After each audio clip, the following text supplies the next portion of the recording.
Hi friends, രൂപേഷാണ്. നമ്മൾ GST വന്നതിന് ശേഷം ഒരുപാട് തരത്തിലുള്ള ടാക്സുകളെ സബ്സ്യൂം ചെയ്തുകൊണ്ടാണ് GST നിലവിൽ വരുന്നത്.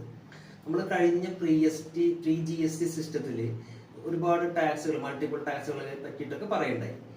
ഇതിൽ GST പ്രധാനമായിട്ടും ഇപ്പോൾ സെൻട്രൽ ഗവൺമെന്റ് നോക്കുകയാണെങ്കിൽ central excise duty, additional duty on excise, അതുപോലെ തന്നെ സർവീസ് ടാക്സ്, സർചാർജ്, സെസ്, അതുപോലെ tax levied on medicinal and toiletry preparation act, അതുപോലെ എന്താ പറയുക അഡീഷണൽ ഡ്യൂട്ടീസ് ഓൺ കസ്റ്റംസ്. ഇങ്ങനെ സെൻട്രൽ ഗവൺമെന്റിൽ വരുന്ന ഒരുപാട് ടാക്സുകളും, അതുപോലെ സ്റ്റേറ്റ് ഗവൺമെന്റിന്റെ കീഴിൽ സ്റ്റേറ്റ് ലെവലിൽ വരുന്ന എന്താ പറയുക വാറ്റ്, സെയിൽ ടാക്സ്, പർച്ചേസ് ടാക്സ്, അതുപോലെ തന്നെ എൻട്രി ടാക്സ്, എന്റർടൈൻമെന്റ് ടാക്സ്, ഇങ്ങനെയുള്ള പിന്നെ നോക്കുകയാണെങ്കിൽ പിന്നെ നമുക്ക് ലക്ഷറി ടാക്സ് വരുന്നുണ്ട്.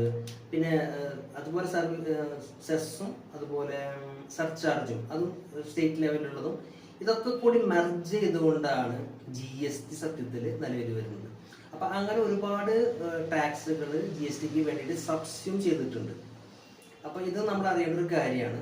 ഇങ്ങനെയുള്ള എന്താ പറയുക അഡീഷണൽ ആയിട്ടുള്ളതും അതുപോലെ തന്നെ ബേസിക് ആയിട്ട് ഇൻഫർമേഷൻസ്, അപ്ഡേഷൻസ് ഒക്കെ അറിയാനായിട്ട് ഞങ്ങളുടെ ചാനലായിട്ടുള്ള ക്യാപിടെക്സ് ഇന്ത്യ യൂട്യൂബ് ചാനൽ സബ്സ്ക്രൈബ് ചെയ്യുക.